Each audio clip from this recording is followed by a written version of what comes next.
Okay. Uh-oh.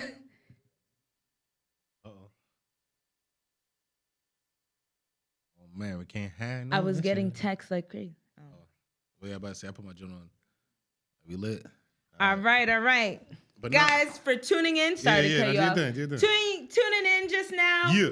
We have been here since 7. Don't worry about it. We've been here. Yeah. Just you guys haven't been here. Right. We've been here waiting for y'all. We've been here waiting for y'all. Thanks for tuning in. Click out that porn y'all was watching, man. Turn to YouTube, man. Put the porn down. Turn the tab to the He Said, She Said podcast. Thanks for tuning in. Turn that porn hub you off. are just tuning in, me and Black discussed our weeks, and we wanted to let everyone know how the week was going. Right. And now we're on the topic of, because it's what's the word, we're on the topic of Derek Chauvin, but I wanted to let you guys know my week was great. I wanted you to recap quickly too, but my week was great. That's Jesus crazy.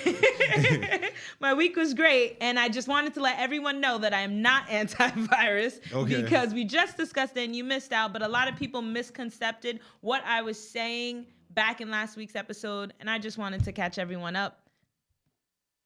Get the vaccine if you're ready for the vaccine. Don't let anyone stop you. Do your research. Do your research on it. Make sure that you're there.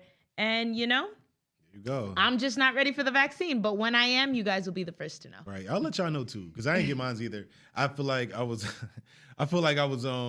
somewhat like, not immune, but, I could check. You know what I'm saying? I'm going to get the vaccine when I feel free, when I feel ready. You know what I mean? I do my research. I do my due diligence. And when I feel comfortable, I'll go check it out. But my week was good. I was just saying how I was excited because not only was it 420 this past Tuesday, but Derek Chauvin got convicted on 420 as well. Yes, so I was super excited. Did. I was super excited, but it was kind of weird because it's like, finally, like, oh yes, like, and I can't even front. I think we was just talking about it. I think the trial was like a week. I felt like it lasted about. And throughout the weeks, I saw like on Shade Room and different people posting, it just really looked like it wasn't going Derek Chauvin's way. Like all the specialists, the doctors coming in was like, he wouldn't have died if you didn't do what you did, basically. I feel like, so I agree with you. I feel like his attorney was throwing anything. Poor guy. Of course. You're trying to defend someone who clear-cut case, but he was pulling everything from the woodworks. Oh, well, he OD'd. There was this much amount of drugs in his system. Oh, well, also, I heard this. I didn't read it here anywhere, but I heard it in passing conversation.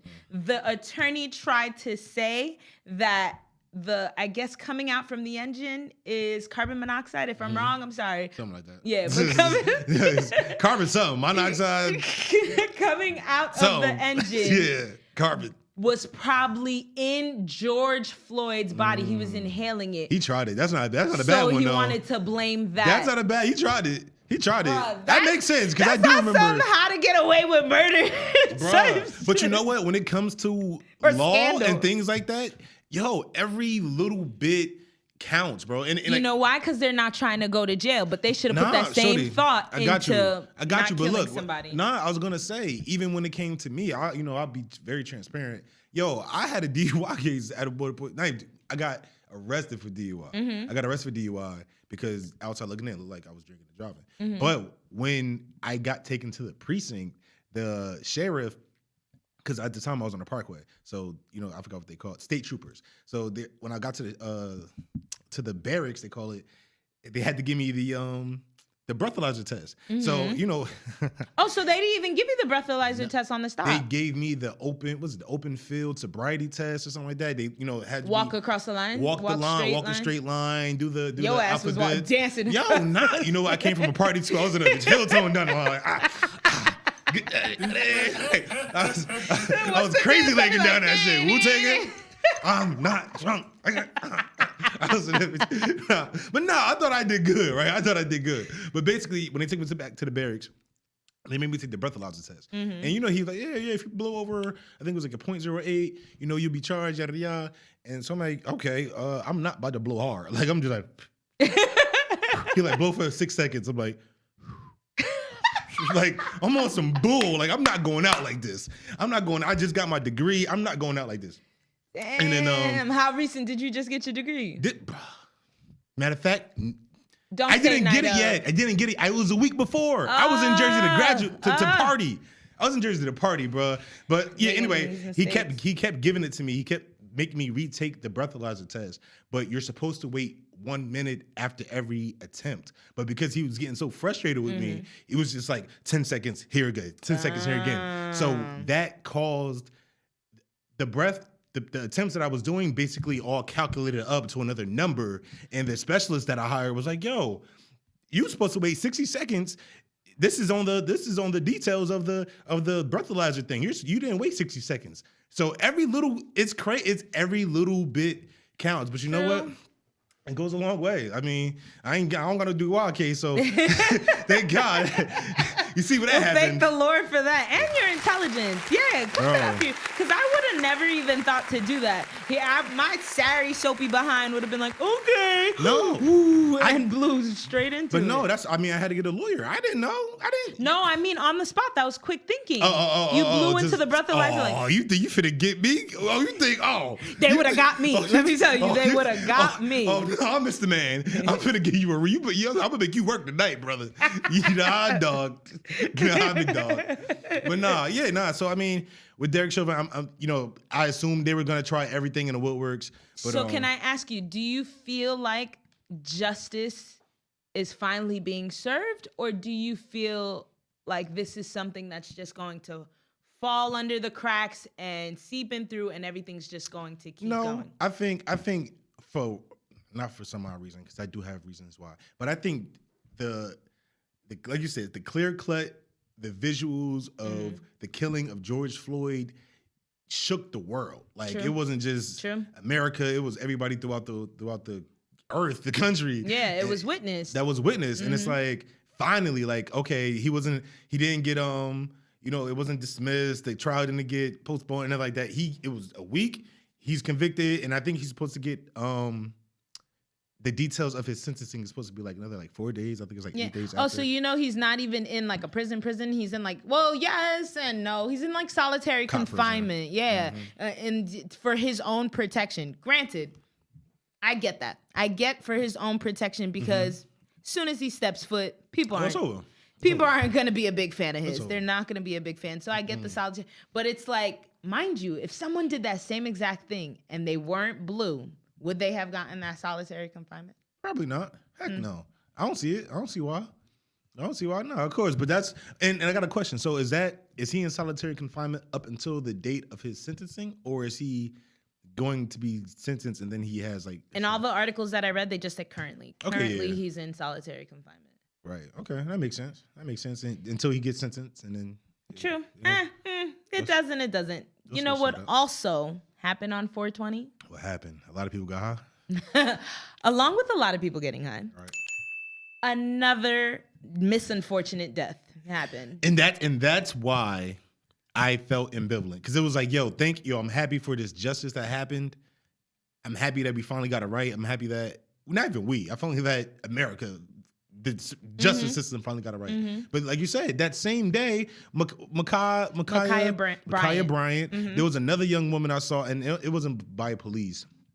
She was from Chicago, and I think she was 7 years old. She got hit by a stray bullet from gun violence. But it was just like, come on, bro. That was short-lived, man. So I definitely want to speak on that because, so as the story goes, she called the cops for her protection. I did want to talk about it too. Let's go. Yeah, she called the cops for her protection. Right. And do you know why? What was going on? A group of girls came to her house to assault her, to jump her. Right. They was ready to beat that ass. So she called the cops for her protection. And then also, if you know that people are coming for you, you want to protect yourself. So I see it common sense being that she grabbed the knife. I do. After you called the police? After you called the police, yeah, because these people are still coming for you. They didn't know that you called the police. But they're outside and you inside. See, so that's what I'm fuzzy about, because I don't know where she is. If she could have just stayed her ass in the house, stay your ass in the house. That's what your mother told you to do. Stay your ass in the house. Right. But for whatever reasons we can't change the past, she came outside. So she was outside with a knife. I do understand why the knife was taken for protection. I get it. However, it's just such a tricky thing because it's very tricky. She is now being seen as someone who is hired by the state to protect all civilians. She is now being seen in his eyes as an attacker, as the aggressor. He doesn't know who made that phone call. He doesn't know who made that phone call. So as soon as he gets out the car, what I see in the video, I don't know if I'm right, but what I see from the video, what I'm taking from it, he gets out the car. 20 seconds it took him to take his gun from his holster or whatever and shoot her. I understand taking the gun out because you saw somebody ready to stab. Wielding a weapon, wielding a knife, yeah. There you go. You saw her about to take someone else's life away. What I don't understand and what I don't agree with is that while her back was turned, while her side was turned, it did not take 4 bullets to stop her from stabbing that other girl. Mind you, it was a kitchen knife, a kitchen butter knife. Unless you got... I mean, do we know it was a butter knife? It looked like one. Right, but okay, either so there way, we go. That's what I'm saying. like, Come she on. wasn't pulling a machete out. She wasn't pulling a machete out. She wasn't pulling a samurai sword out. Hold on, she was pulling out a knife from the kitchen. But don't... Okay. If we gonna do it, I see what you're doing, but it's... What am I doing? What am I doing? I'm gonna tell you. I agree. I feel like, and I was having this conversation earlier with my barber. Shout out to Fly Nation. Shout out to Chris. And it was a similar statement. Like, for one, yes, she did call the cops. What's his name? Mr. Reardon didn't know who made the phone call when he got there. All he sees, from what I saw, people outside fighting, because when I saw the video, it was another girl on the ground getting kicked in the head by some dude. Yes, and that's another thing. He saw that first. Maybe maybe he didn't. I mean, it happened first. I don't know what he saw first, but it happened first. That's what we saw. And then soon after, it only was about 20 seconds before it went down, if that, really, because once I saw the video, he did come out, he put his hands up, he put his hand on his weapon. And I'm not sure it was, hey, wait, hold up, something. He tried to verbally de-escalate the situation. But when I saw Ma'Khia Bryant, I can't front, I saw her with the knife, and I saw her ready to slice something up. Now, in all fairness, whether it was a butter knife, a kitchen knife, a steak knife, a machete, bro, you got a knife. I'm a police officer. Somebody called me to come here because somebody with a weapon is outside and is about to go down. There was 2 calls. Oh, there was 2 calls. I didn't know that. One was made, and I believe she was the first call. And the second was made, someone verbalized that someone had a knife. From all the articles that I read, I don't know which one's false, which one's fiction, but from all the articles, there was 2 calls. One, a lot wasn't said. They couldn't really hear whatever, but she was feared for her life. She called feared for her life. Right. Second, someone said, she got a knife, hung up. So just trying to be a devil's advocate, but just trying to understand the whole situation. She came, when the police arrived, he saw, it's a brawl. Dude over here kicking Shorty in the head. Ma'Khia, she has a knife. And it really didn't look, not to say fair, it looked like the girl was vulnerable. Like, her back was against the car. It looked like she kind of had her at her will at that point. So I don't really know, because if you look at the video, she was saying that it looked like she was who? She was at the other girl who was on the ground. So she didn't really it was a quick motion for her. She went to the girl who was on the ground. She came from the girl who was on the ground. And she turned around onto the next person. So here's my vision on things. So if I'm Ma'Khia Bryant and someone's coming for me, a group of people are coming for me and I have to protect myself. Also, I saw someone said nah, I'm not staying inside the house. You bugging. Well, that's your decision. They said no, say on. Oh, I'm sorry. But if I know that people are coming for me, in my eyes, and I know I have to fight, I've never been in a fight. I was about to say. To me, it's like protection mode. Like, now I have to protect myself. So if I see 5, even if you're on my side, because I saw a guy kick another girl, the same girl that Ma'Khia had assaulted. I don't know exactly what she did.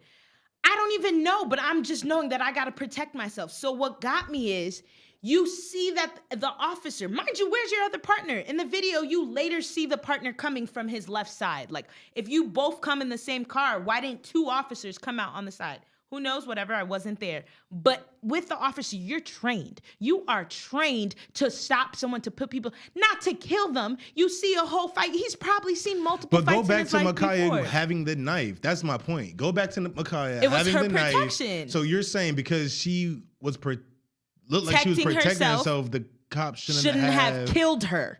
I didn't say that the cops shouldn't have shot her. So I'm gonna go back to my point, right? So my point is this: she had a knife. Mm-hmm. The girl who looked like was about to get cut was looking vulnerable. She was looking like she was about to get either. I don't agree, cut, but okay. That's where it went left. Uh-huh. So what I'm saying is, for me, I've been in fights. I've been in multiple fights. Mm-hmm. I've seen people get stabbed. I've seen people get shot. I've been shot at. I've did it. I've done it. So I know that sense of adrenaline. I know that sense of like, yo, I gotta protect myself. Mm-hmm. I've been there. 30 people, it's me and 4 people who just like, yo, all right, we gonna have to stick together. We going back to back. We gonna have to get right. I've been there. So I can understand where she's at, I guess, mentally. Now, granted, I don't know, me being the psych man that I am, I don't know if she has any mental illnesses. I don't know how she has anger issues. I don't know. So that's what was one of the other things that came to my mind, because I know if it was me in a fight or just when most people fight and a cop pulls up or people, police pull up, sometimes they just stop. Oh, police, sirens, they're on the speaker. Okay, I'm gonna stop. Yeah. And at the same time, adrenaline is popping off. It's flight or fight mode. Mm-hmm. That's what it is. Fight or flight mode. That is very and true. you're fighting, you're trying to get loose. So I get both ends, but I think, like you said, it's tricky because say he didn't. Now, granted, I'm not saying that he should have shot either. I feel like when it comes to police trainings, I feel like a reform needs to happen. I feel like stop always going to the fatal intervention. Like, bro, you have a taser. Like I feel like a knife beats a taser. Like, I feel like maybe you could have did some pepper spray. I'm not a cop. I don't have the trainings and all that, but it's just like I'm just tired of seeing fatal interventions being the first option rather than. And granted, he did try the verbal de-escalation. I'll give him that. I did see that, so I can't even front. Keep in mind, 20 seconds though. 20 seconds. Hey. Again. Hey. Stop, the situation stop. was 20 seconds. How did she know it was the cop saying, hey, stop when her back is faced to him? Now, granted, is there lights? Was he talking on the speaker? That's why this is such a tricky case. And then let me ask you. So if you see I'm Ma'Khia Bryant, my back towards you, and I'm cocking the knife back. Mm-hmm. Do you think as a police officer, you would have been able to at least grab her hand to stop her from doing that? No. You don't think so? I think she was too far. I wouldn't have gotten there in time. That girl would have been cut. She would have been cut. It don't take. I don't think he was close enough. And not to say he was super far. Mm-hmm. I just don't think he was that close to put a hand on her. Because granted, that's what I would have said too, but I don't think he was that close. That's why I said taser. At least using like taser. And then the cops are pulling up. Cops are pulling up, viewing a fight. Right. You want to lolly-da across to the fight? No, you're police officers. Put it to an end. You're trained to protect and this, and that. Right. And I'm not saying it's easy. That's what's crazy. It's so hard. Not. The life of a police officer is so hard because now you're literally playing the role of God. And I feel like a lot of officers have been dealing a bad hand. I don't feel like they play the role of God. I feel like they make themselves play the role of God. That's the same thing. They've been playing the role. Well, I mean, you as a cop, you're not playing the roles. You going out, once you start your shift as a cop, I don't look at it like that. Like you have the role of God. Once you draw that gun, is when I feel like, I'm saying when they're taking these people's lives away, they're playing the role as God. Mm-hmm. Like now you're sitting here deciding factor. Do I shoot to kill? Do I not? Do I spare their life? And it's crazy. I'm not even trying to make it about race, but it's crazy with what situations that they choose. Let me draw my gun and let me not. Like right. And I think that's even what makes it even more hard and tricky is like, you know what? Oh, this isn't the infamous, not even infamous, the notorious plot or storyline of somebody who didn't do anything, of a George Floyd, of a Trayvon Martin, of a Rashad Brooks. It wasn't this type of situation. It was a situation that definitely needed police respondents. Yes, I think we can all agree on that. Yeah, no, it needed to be some type of police intervention. But again, I just hate that it has to end with, another person that looks like me, that looks like my sister, look like us, like you. shot dead, who has a lot of life to live and was just cut short. So, rest in peace to Ma'Khia Bryant, man. I hope, her family's definitely coping. And, yeah, man, I think that's pretty heavy.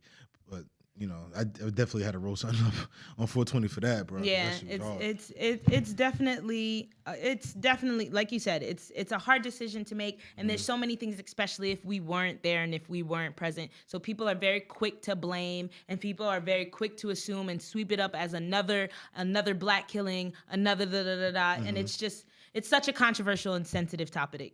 It's a topic. It's a topic. But like I saw in the comments on YouTube, rather her get cut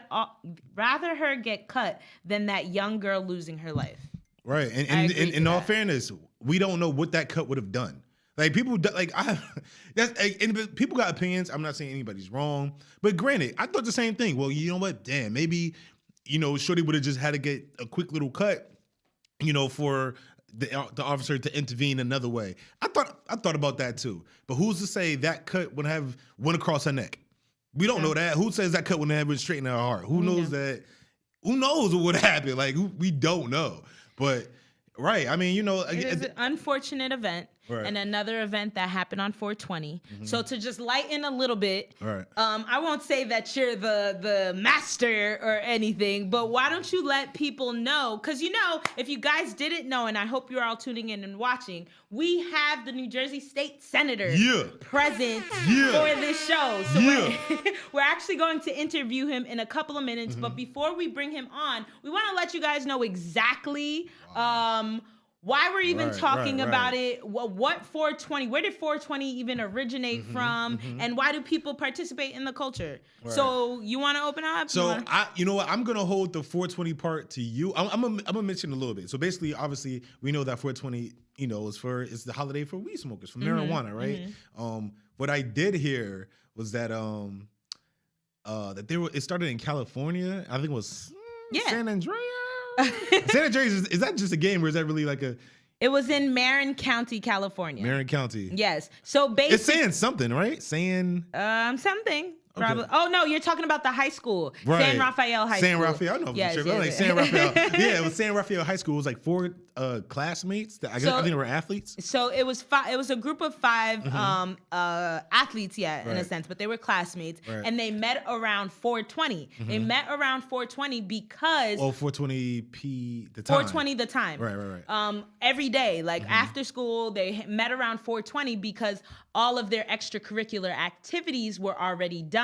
So now they could meet after the extracurricular activities, and they were on the search for weed. They were looking for weed that someone had stashed. So people started calling them the 420 group, and they were also called like Waldos because they hung around the wall around 4:20 p.m. and everyone always saw them together. So then once they started smoking and everything, and that's how it caught on to the holiday, April 20th. That's tight. 420. Yeah. Do you know any names? Do we know any They had the names. I remember we was looking at the article. I can't remember exactly. The names of the guys there? Yeah. Oh yeah, they listed all 5 of them, but I wasn't gonna. Who knows if they're even I feel like I gotta shout y'all out. Yo. Well, shout out to the Waldos. Yo, thank you. Shout out to that wall. Hope that wall is still there. Hope y'all found that weed y'all was looking for. Cause this is, and what year was that? This was back in 1976? 1976. No, 1971. I'm sorry, 1971. Damn, so it's been 30, my math is 40, hold on, 50. 80, 90, 11, 50. 21. It's been 40 years. 40 years? Yeah. No. Yeah. Don't let me go back. It's 50, right? I'm pretty good with my fives. It's 50. 50. I'm about to say I'm pretty 80, good with fives. 80, I know 5 times 7 is 12.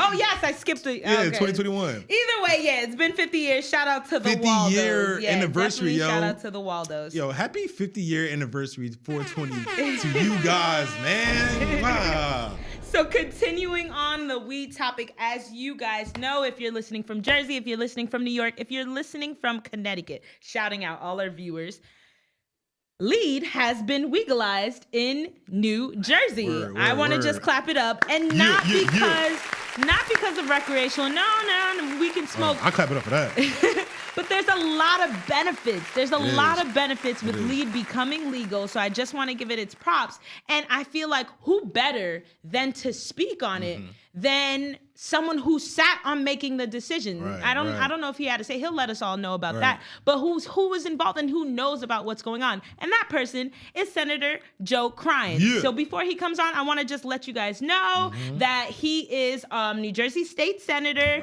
He covers the 20th Legislative District, and he's from East Orange. So if we are ready, you ready? I'm ready. He's I'm ready. If we are ready for our guest, I would like to welcome Senator Joe Cryan. Yeah. I like the applause, guys. How are you? Hi, John. How are you? Welcome. Good. Nice to meet How you. are you?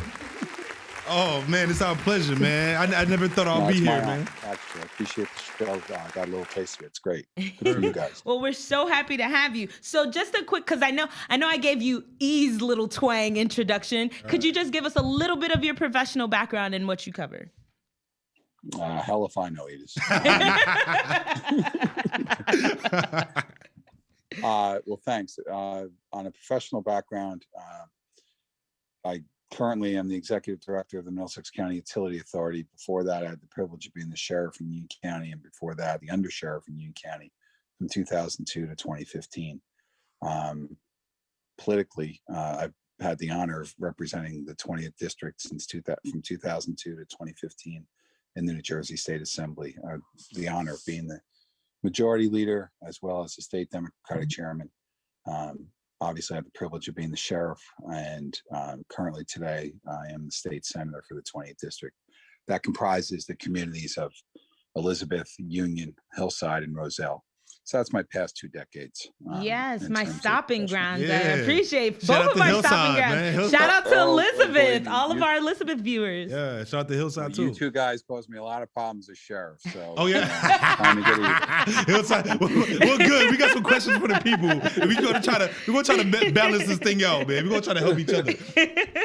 So then, while we were speaking about weed becoming legal, Joe, if you could tell us what were some of the deciding factors of legalizing marijuana in New Jersey?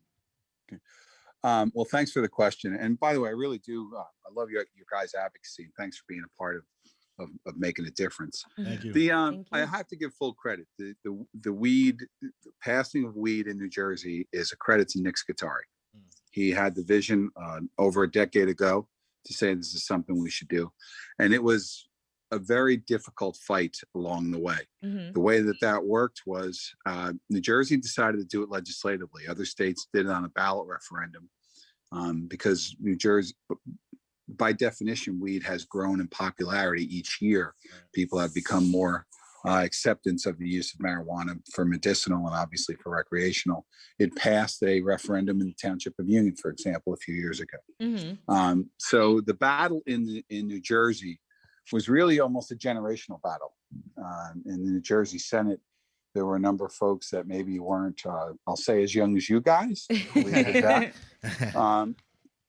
maybe a little more of a generational approach of the fact that this is a classified drug. We shouldn't utilize it. We shouldn't, and saw things through that lens, which is what, frankly, the legislature is supposed to do: bring people with different lenses to have a debate about things. Exactly. Ultimately.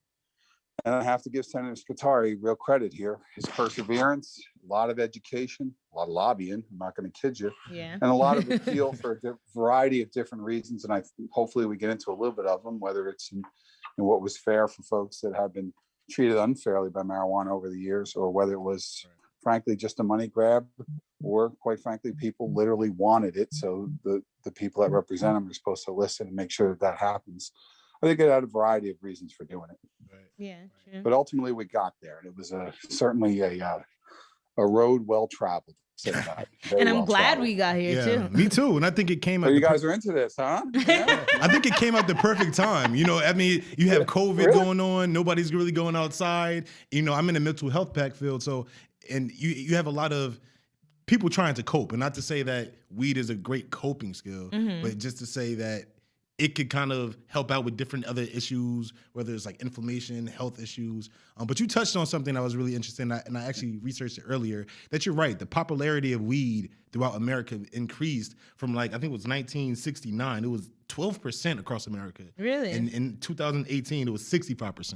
And this is obviously 2021. Well, yeah, with times growing, things changing. Right. So it could be, who knows, 70, 80%. But you mentioned, will there be any righting of the wrongs of basically, people who got weed convictions, any possessions? Is there going to be any type of exonerations? Can we expect any type of, changes or cases being dropped or dismissed?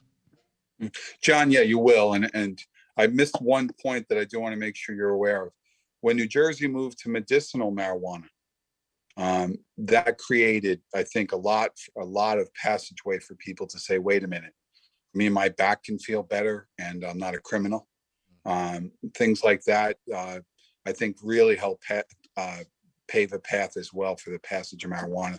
I want to make sure you knew that you knew that as well, because I do think that was a transitional point for it as well. The acceptance of medicinal marijuana really helps. Definitely. But directly to your question, John, is yes, in the bill itself, the working is to expunge marijuana convictions by themselves.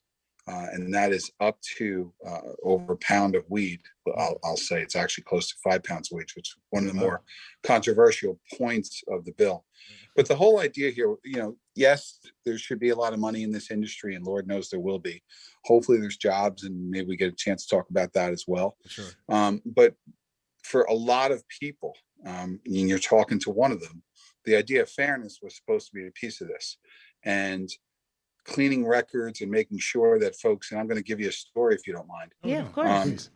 But I was the undersheriff for Union County who was in charge of hiring, and then ultimately became the sheriff. We lost 3, 4, 5 people that I can think of, and I'm not that great on remembering names from years ago.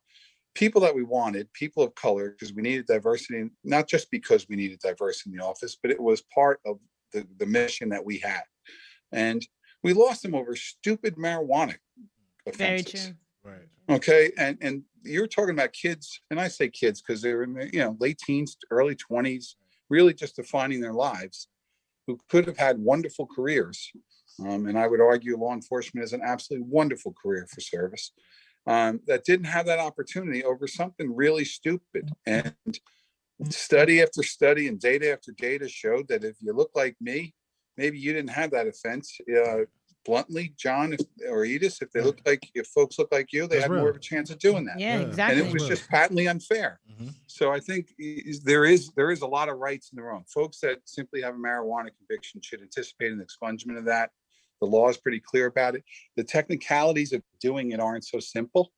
Mm-hmm. But with a lot of strong advocates in the centers and in the Senate, again, I got to credit Nick Scutari, Sandy Cunningham, and some other folks fighting really hard for this kind of stuff. I'd like to add my own voice to that. So we think that the bill not only does some really good things for the state, but it does some things about fixing some wrongs as well. True. So I completely agree, because I know as sheriff, you probably saw dozens of cases probably facing like 10 to 30 years just for carrying something.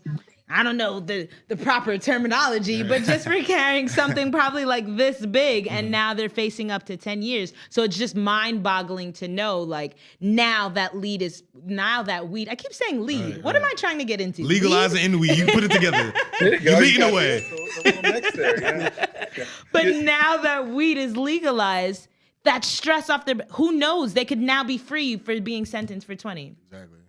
And there's a few other things that go with that, Edith. And I need to be candid. Mm-hmm. We had moved bail reform in 2009, which is pivotal. You saw this week, maybe you guys saw it, the announcement of the closure of the Union County Jail. And that is over the fact that, frankly, the jail population is down so significantly. At one point, it was over 1,200. Today, it's under 300, to my understanding. That's fantastic. And that's because, as a society, we've evolved. We've understood what things matter, what things are important, and how we should define our penalties different based on the crimes that are done. What you saw with marijuana was that same sort of evolution. I need to be candid. I didn't see huge drug dealers strictly and solely dealing in marijuana get convicted to high numbers. Okay. Right. Because of bail reform. But what I did see was marijuana tying into other things. So it led into other things, and that became an issue for us. Also, by the way, in the pathway to marijuana, I wouldn't want to minimize the opioid crisis. Yes. There was concern and legitimate concern, that data that showed that anywhere between 8 to 11% of marijuana users ultimately might be or were susceptible to becoming addicted to an opioid, or for lack of a better way to put it, a more addictive substance. People were generally concerned about that. Legitimate people with legitimate concerns. But that obviously throughout that discussion, there were ways that people talked that through. So Edith, you do see that. I think one of the things that's important here is that we've also defined the way we police marijuana for the future.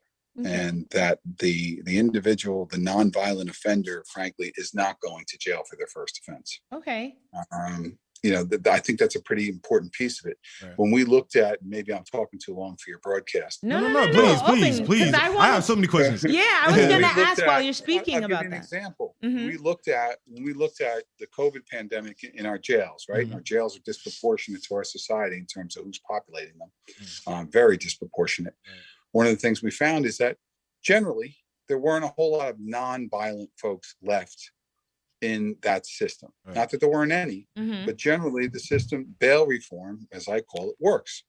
That we weren't penalizing people or putting them behind bars for the most minor of offenses. That's good. That's a very good thing. And frankly, has worked for us as a society, certainly has worked for the 20th district as a whole. So you do see that. And I do think marijuana simply reflects what the legislature and what people in government are supposed to do. They're supposed to reflect changing times and adapt accordingly. Right. Now, Joe, off the top of, I was going to call you Joe and you John.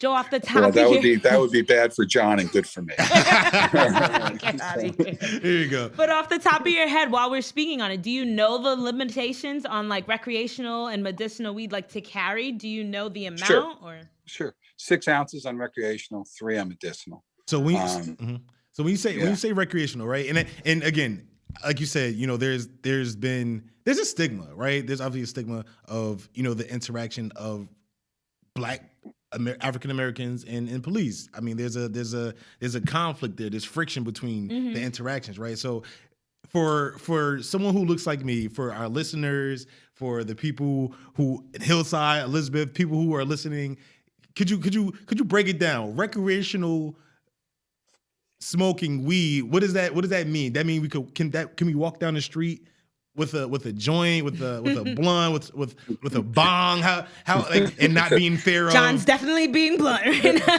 John, so John, let's use you as blunt. Okay. The bong there you go. As part of the discussion, right? By the way, in my day, if you smoked weed, you were a pothead. Right, like that was like a stigma. That was the stigma. Point of stigma. Right. That stigma, for lack of a better way to put it, certainly isn't that kind of label any longer. Right. People look at it now as in a different light. And by the way, this recreational marijuana, as we know, having toured a couple of facilities, you're talking about buying something that you can decide how much THC is in there, how powerful you want it, how expensive how much do you want to pay, and it's not cheap.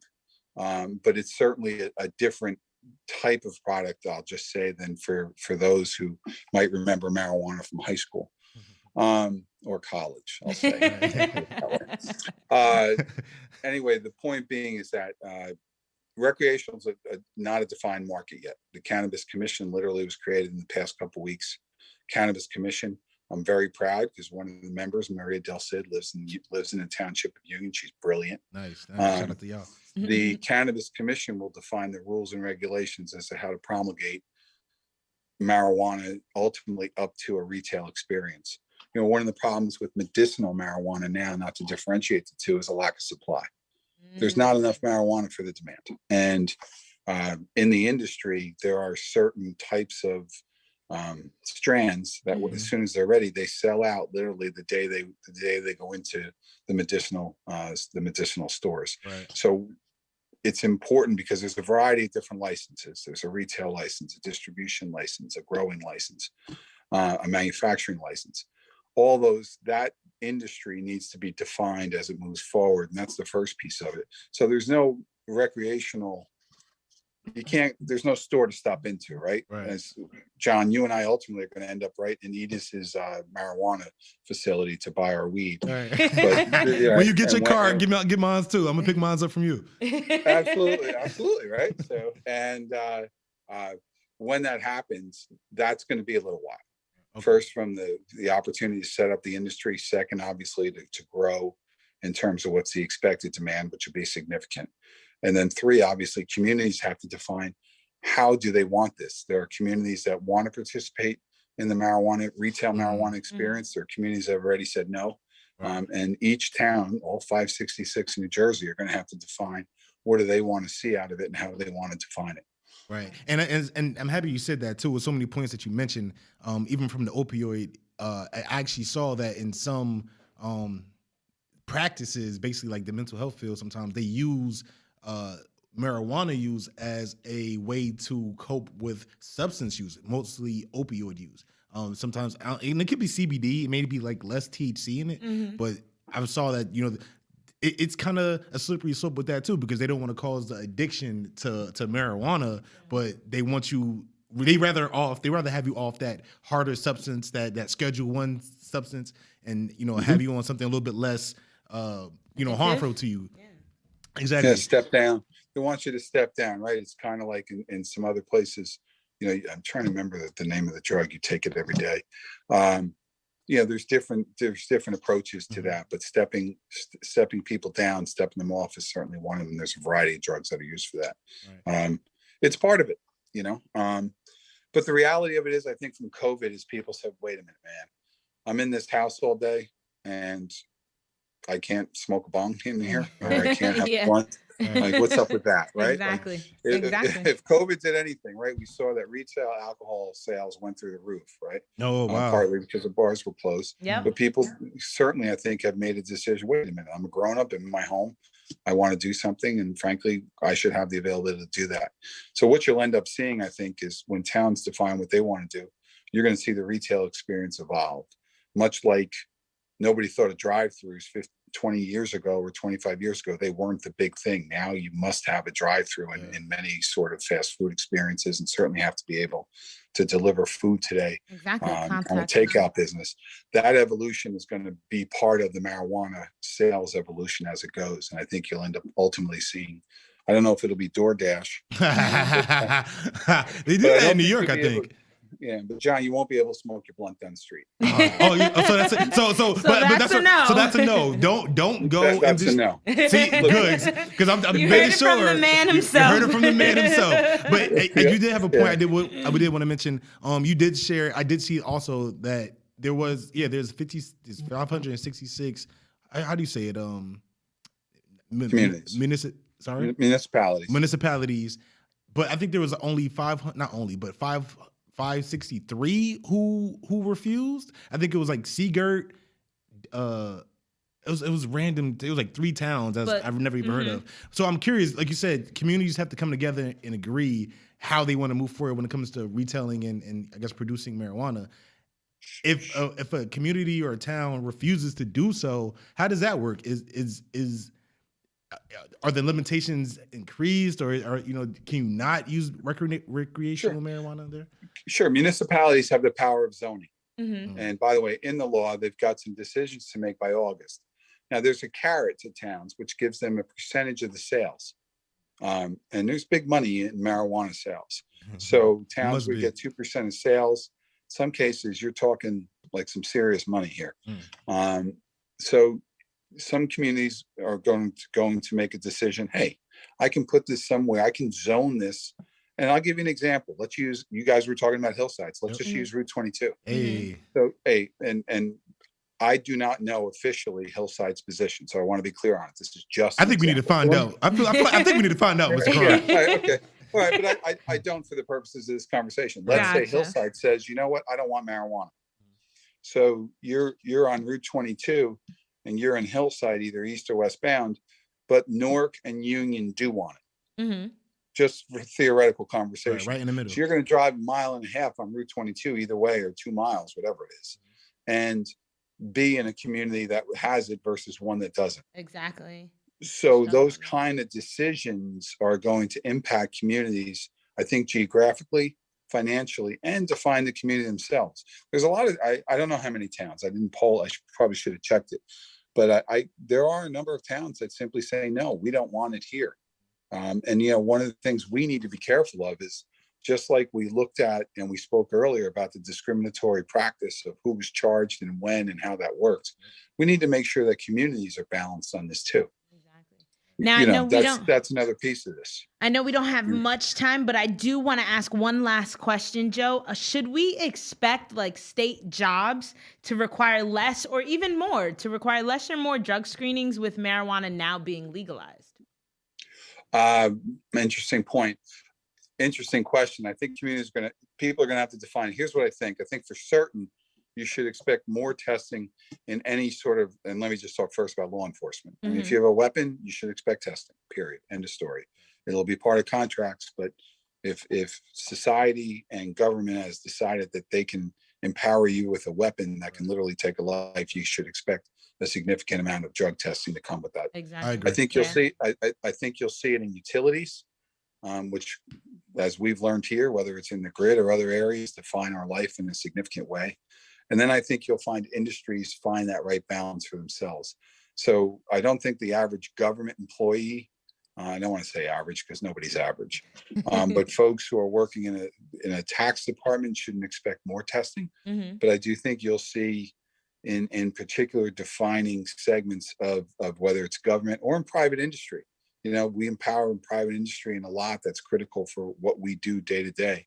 Those folks should anticipate testing, and frankly, they should embrace it.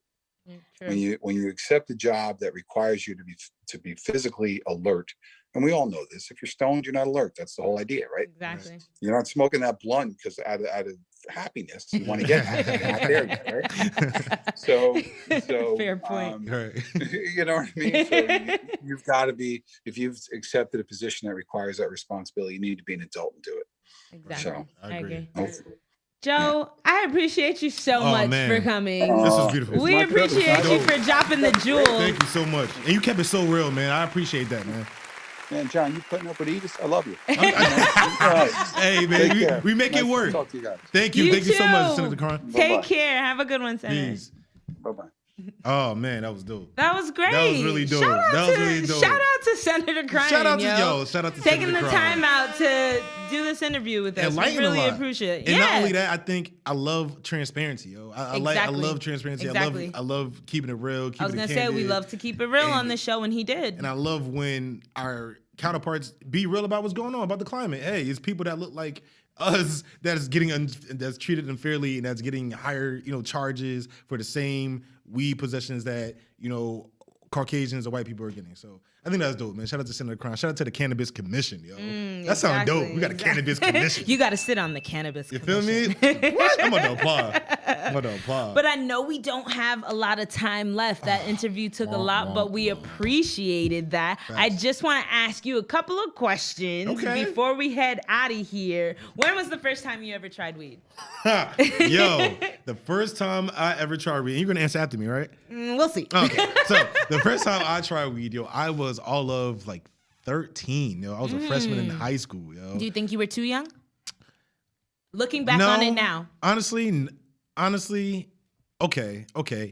So not to contradict myself, I would say yes, only because I work with kids now, and I'm like, and I'm looking at them do certain things, and I'm like, yo, I was your age, and I'm like, dang, I was doing the same thing. I could have been a misbehaved kid. In a case, exactly. You could have been a case. I could have been the same case, right? In fairness, I would say no, because I feel like when I got to college and as I grown throughout life, if I didn't, I feel like it would have kind of been more of a new experience, and I wouldn't have known how to handle certain things and kind of cope with it. And I want to spin off, so I will answer your question. You tried it at 13, and I believe that's a really early age. No judgment or anything.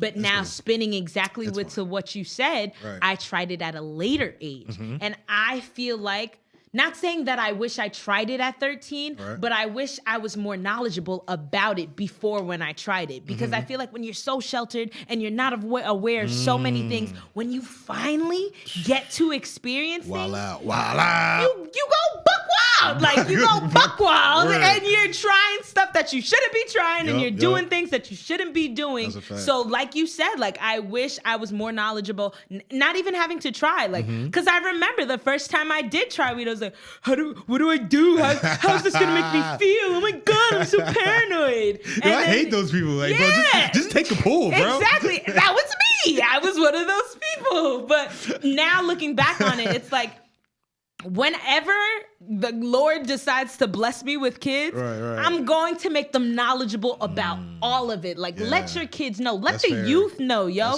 Don't try and shelter them from it. Don't try and hide it from it. Because guess what? If you're not telling them, they're going to find it from somebody else. They're going to find it from somebody else. who's not to say who doesn't have the best intentions, but who isn't as... who's going to tell them the good and the bad. Exactly. Or might just show them the bad. They might just show them an opposite way in there. And it's not what you want them to go down. So True. All right. So now I got a question. Because it's 420, obviously, I know I'm more of a, I'd rather weed than liquor. But, when you say doing things you're not really supposed to be doing or just getting into things, what would you rather, yo? This is a little spicy.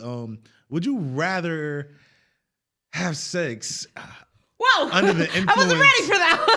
I'm trying to tell you, like, yo, spicy. John's trying to end the show on a spicy ass note. I'm just curious. Like, okay, go ahead. It's a Friday, the weekend started. You know what I'm saying? We got a little bit of wine. I'm just curious. Like, it's the wine. The wine. It could be. But I'm curious. Like, would you rather, fornicate on wine, or on liquor, or on weed? Wine. Would I rather? Or you know what? Even if it's not sex, just go out to have fun. That's what I would say. Would you want to have fun more so drunk or go or get stoned? Personally, from past experience. Okay. Intelligent experience.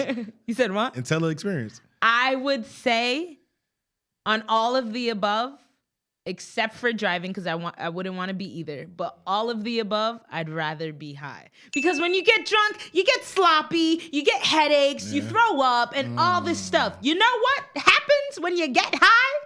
You stay high. That's it. You get hungry. Yes. You want to eat some good food. Get a little silly. You laugh. Oh my God. And you're worried about gaining weight by eating all the munchy food? No, because you laugh everything out and your abs are like contracting. Like, Factory. And I'm happy you said that too, because like they said, the stigma of weed was just like, it was like a horrible drug. And addictive. And it was Schedule 1. Like I'm not sure people know what Schedule 1 through 4 is, but it's Schedule 1 are like hard drugs, like fentanyl, heroin, like crazy addictive, high potency drugs. And weed was up there. So now that it started off as a Schedule 1 drug and it's freaking recreational now, it's just crazy. And then now, it's being served as medicine for anxiety, for depressions, for all these different type of, benefits or different type of illnesses and ailments. And this is a totally different story. I guess we're growing. Times are changing. I love the evolution. Yeah, the evolution is great. So to end, I was going to end it off, but I feel like you got something to say. We passed. Oh, all right. Let me know. We out this bitch. So to end it off on that note, we appreciate everybody for tuning in once again, yo. Shout out to Senator Joe Cryan for letting his know, dropping some jewels on us, so many stuff about weed. We really appreciate it from the He Said, She Said podcast. Yeah. As you know, it's your girl Edith, the one you know, the one you love. Yeah. Make sure to follow me on all social media platforms, and thanks for tuning in to He Said, She Said podcast. Factory. Was I supposed to go afterwards? Because it looked like he's supposed to wrap the whole show. All right, somebody, you already know. Yo, like I said, today was a dope day. Shout out to Senator Cryan. Yo, he put so many jewels out there. Yo, if y'all have some questions, I know we kind of cutting things short, but if you have some questions, y'all want to follow up, drop some comments, subscribe to the page on YouTube, watch the joint on Instagram. Yes. We're going to throw the clips up there. If you're looking for me, you already know it's John Brown on Facebook. John Brown is the name. Black is the game. Once you go black on, damn, I can't remember. Once you go black on Instagram. Once you go black on Instagram. Once you go black on Twitter. Follow us, man. He Says, She Saiders. We appreciate y'all. Have a great weekend. We'll see you next time, guys. Peace out. 420.